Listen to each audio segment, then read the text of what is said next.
Friends, today's painful incident is about such a poor and helpless mother who was forced to take a wrong step due to the demands of her little poor children. As you all know, in today's times, no one gives anything for free. In exchange, for something people demand something else. A helpless woman, when she went to a shop to buy Eid clothes for her children, began pleading with the shopkeeper, asking him to give her clothes, either on credit or in installments. So what did that shopkeeper demand in exchange for those clothes? And why was this woman forced to take a wrong step? We will find out all this in today's incident. Friends, this is the story of such a woman whose life used to be very happy. She had a husband, children, and there was happiness at home. Everyone used to laugh, everyone used to smile. There were no worries about food and drink, nor about clothes or covering. If the children needed anything, the father would immediately bring it, and that mother too used to always remain happy. She would thank God from her heart, grateful that Allah had given everything. But time does not remain the same. Suddenly one day that woman's husband passed away. That was the day, and after that the peace in that woman's life came to an end. The cheerful and lively atmosphere of the house seemed to have shattered. After the death of her husband, she managed for about a year, because the little money that her husband had saved came in use. With that same savings, she fed her children. She made do with whatever little she had, but when that money ran out, then the real difficulty began. Then that woman would sometimes go and ask her parents for help, sometimes her brothers, and sometimes she would stand at her in-laws' doorstep. When she got nothing, she would go to people's houses to work, washing someone's dishes, cleaning someone's floor, washing someone's clothes. Just like that, somehow she managed to arrange 2 meals a day. But friends, life does not run on just food. When Eid would come near or there would be someone's wedding, the mother's heart would ache upon seeing the wishes of her children. Where did she have enough money to buy her children new clothes and shoes? And the children, what did they know about the circumstances their mother was going through? They would just insist, "Ami, the children next door have bought Eid clothes and shoes, we also want them. Ami, last time too you didn't give us new clothes, at least give them this time." What would these innocent children know? That their mother is fighting every day with her pride, her exhaustion, and her helplessness, only for them. But children only want happiness. Their demands must be fulfilled. And the mother only wants to see happiness in her children's eyes, even if she has to endure anything for it. Those children had insisted on this very thing, that Ami, this time you must get us new clothes and shoes. Last Eid too, we sat in our old clothes. All the friends had teased us. This time at least take us somewhere on Eid after getting us dressed up. But they were just children, innocent. Making demands was their right. What did they know about what their mother was going through? What did they know about how their mother, from morning till night, worked in people's houses and returned home exhausted, broken, all just for them? The children could only see their own happiness, their heart's desires, and the colorful, new clothes of the kids around them. A mother, after all, is a mother. She decided in her heart that this time she would definitely bring joy to her children. Last Eid too, she hadn't given them new clothes. She hadn't fed them anything their hearts desired. She had only continued enduring the blows of circumstances. But this time, no matter what, she would make her children happy. Then that woman went to her relatives, stretched her hands before her parents, asked her brother for help. She said, "My children are being very insistent this time. I have to buy clothes and shoes for them." But no one gave her anything. Her parents said, "Daughter, we ourselves are in difficulty. We haven't bought anything even for ourselves." The brothers bluntly refused. "Even we haven't bought clothes this time. What can we give? You?" She went to her in-laws' house, and there she had to hear something else. They said, "You're alone now, you should get married again. If you find a good man, he will support you and the children. He'll keep you happy." Hearing this, the woman's heart was shaken. Maybe she would have agreed to marry if she had only thought about her own happiness. But she thought, the person who hasn't fathered my children, how will he love them from the heart? Maybe he would keep me happy, but he won't be able to give my children the happiness that their father gave them. She decided in her heart that she would not marry. She would endure every hardship herself, but she would not leave her children at the mercy and favor of a stepfather. The woman stepped out the door, and it felt like the sun was raining fire down upon her head. But at that moment, there was only one fire burning inside her heart. Where should I go now? From whom should I ask? Who will help me?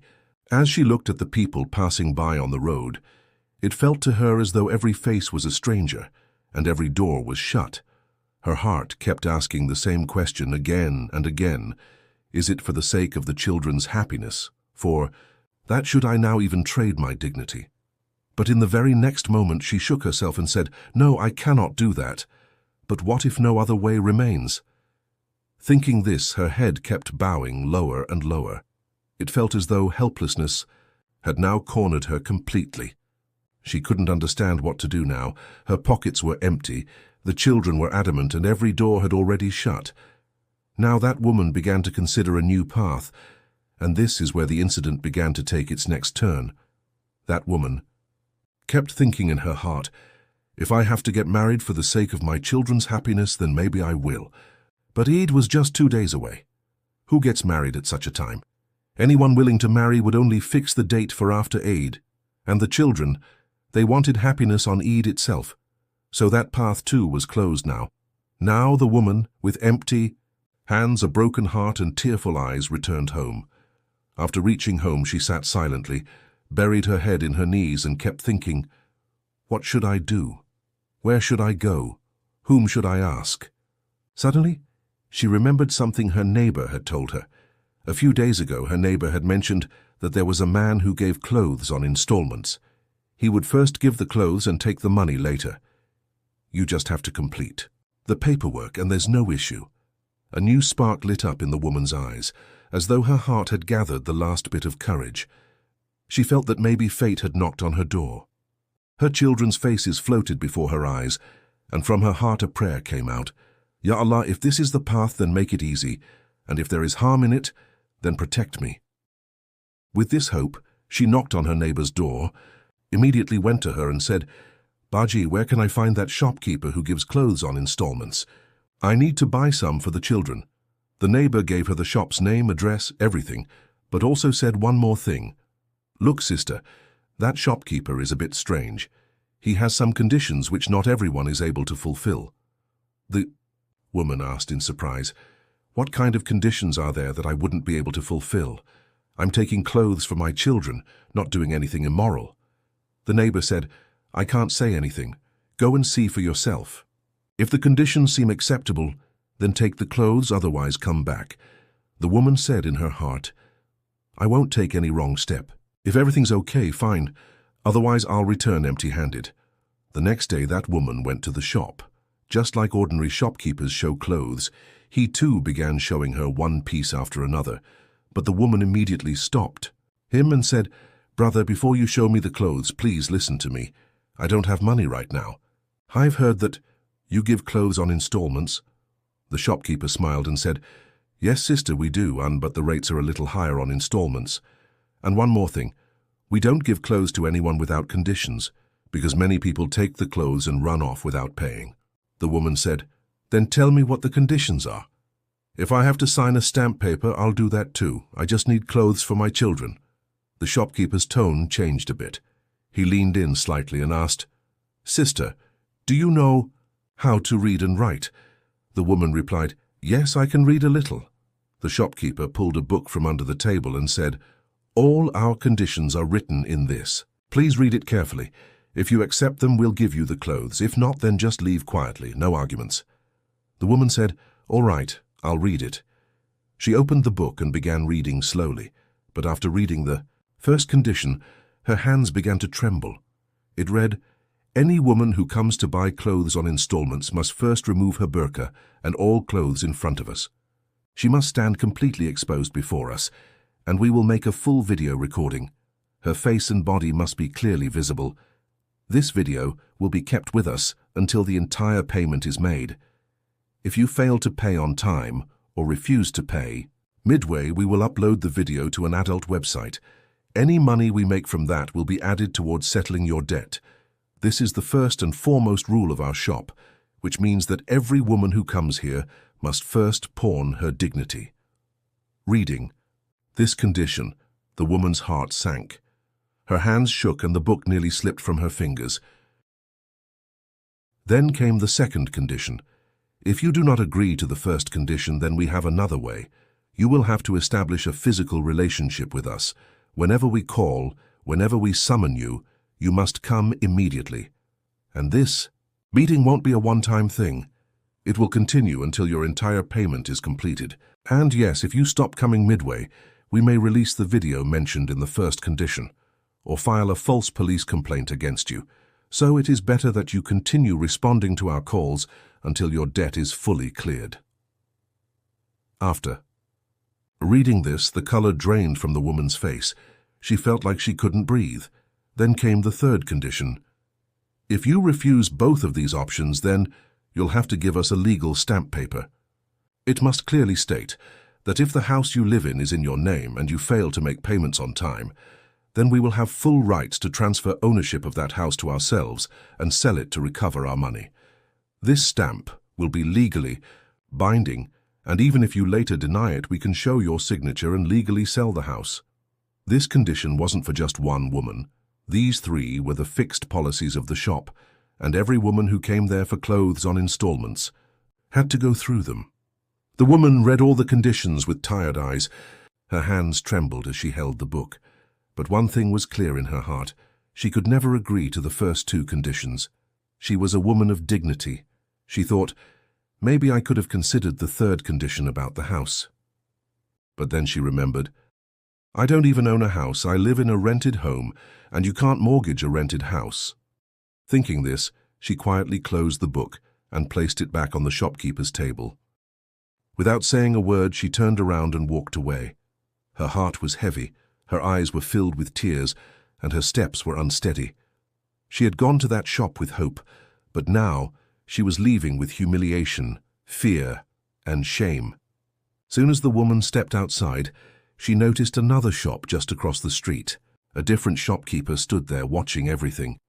He had already read the pain and despair on her face from afar, and he knew well the kind of man that first shopkeeper was, a predator who trapped helpless women and exploited them to satisfy his own lust. This second shopkeeper was a God-fearing man. In his heart, he thought, this woman isn't willing to do anything wrong. She's just battling her helplessness. If I don't help her now, she might break completely. He gently called out to her, Sister, if you want to buy clothes, you can take them from my shop. The woman quickly replied, Brother, I don't have money. I came to get clothes on installments. The shopkeeper smiled and said, You can pay later, there's no rush. The important thing is that the children are happy.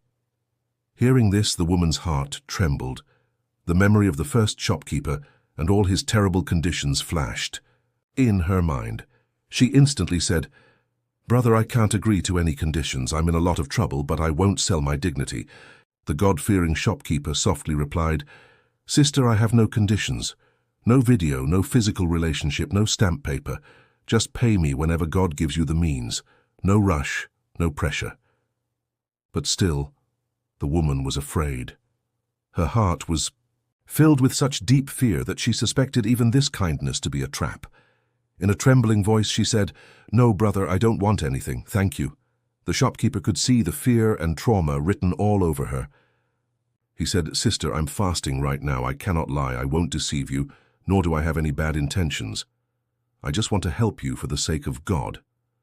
But the woman didn't stop, didn't respond. She simply walked away quickly toward her home. The God-fearing shopkeeper stood there outside his shop watching her leave. He understood. This was a respectable woman who could no longer bring herself to trust anyone. He remained standing for a while, restless, as if a voice from within was saying, This woman will not ask for help again. Her silence said so much. The shopkeeper quietly followed her from a distance, without calling out, without revealing himself. He just wanted to see where she lived, so that he could help her without anyone else knowing. On the way, he made a simple prayer.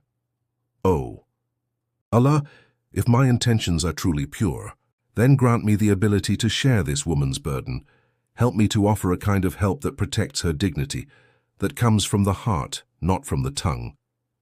Once he saw where the woman lived, he returned to his shop. Later that evening, The God-fearing shopkeeper came again, without saying a word to anyone. He placed some money into an envelope, went quietly to the woman's house, and slipped the envelope under her door. He left no name, no sign, just performed a silent act of goodness seeking only Allah's pleasure. That night the woman silently laid out her prayer mat. Her heart was heavy, her eyes moist. She had no words on her lips, only a deep sigh rising from within her. Then she bowed before Allah, crying and pleading, "O my Lord, O my Master, only you know the condition I'm in. I've never wept before anyone. I've never begged from anyone, and only you've seen everything, my children's wishes, my silence, my empty hands. I know, O Allah, you are capable of everything. You can bring light even in the darkest night. You can open doors that are shut. You can grant even the most broken their share." She kept praying, weeping, and eventually fell asleep. While in worship, the next morning when she woke and stepped into the courtyard to begin her daily chores, her eyes froze in shock. Her feet stopped. Her eyes widened with disbelief, and her heart began to race. Right there on the ground lay an envelope, packed with bundles of cash. She stared at it for several moments, unsure if this was real or just a dream. One thought kept echoing in her mind. No one knocked. No one called. No name. No trace. Who could this be? She slowly opened the envelope with trembling hands, her heart pounding with an unexplainable emotion. Seeing the bundles of money, she was stunned. For a few moments, she just stood there, motionless. Then suddenly words escaped her lips. "O Allah, you heard me. You truly were watching." There was enough money that even if the woman did nothing for the next 5 years, her household would run comfortably. Tears began to flow, but this time they weren't tears of pain. They were tears of gratitude. She immediately returned to her prayer mat. Falling into prostration, she said only one sentence: "O Allah, you heard me. You helped me from the unseen. You alone are the truth. You alone are the greatest." Afterward, she bought clothes and shoes for her children, and on the day of Eid, she took her children out for a joyful outing. The children were happy, peaceful, and the greatest joy in her heart was this: she never had to bow or beg before anyone. She had asked only from Allah, and He had answered, "O Allah, you alone know what's in every heart. You alone bring light into the darkest corners. You alone, O Allah, bring peace after sorrow. You alone grant relief after pain. Do not ever let us face a situation where we must beg before others. Grant us halal, lawful and pure sustenance, sustenance that brings blessing to our children, sustenance that brings contentment to our hearts. O Lord, those who are unemployed, grant them good and dignified work. Parents who are unable to meet their children's needs, ease their burdens, fill their hearts with patience, and keep gratitude for you on their tongues. O Allah, keep us on the straight path even in the most difficult times. When hearts are broken, pockets are empty, and the world turns its back on us, just hold us, Ya Allah. Keep firm in our hearts the belief that your treasures never run dry, your door never closes. O Rabbul Alameen, Lord of all worlds, those men and women who wish to live with dignity, but are held back by helplessness, help them. Open unseen doors for them, and never let them be forced to act against their conscience. Ameen, Ya Rabbul Alameen.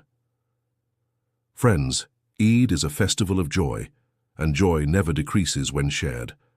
In times like these, we must especially remember those brothers and sisters around us who are in need. People with self-respect may never extend their hand to ask, but those of us who are blessed must remember it is our duty to help our less fortunate brothers, sisters, and neighbors. Their children too deserve to be part of these joys. If Allah has blessed you with wealth, then know that if you spend from what He has given you on His creation, He will be pleased, and He will return it to you from sources you never imagined. So take care and deliver the rights of those who are the true deserving ones. I hope this story gave you something meaningful to reflect on. Please share this message as much as possible. Let it reach as many hearts as it can. Thank you.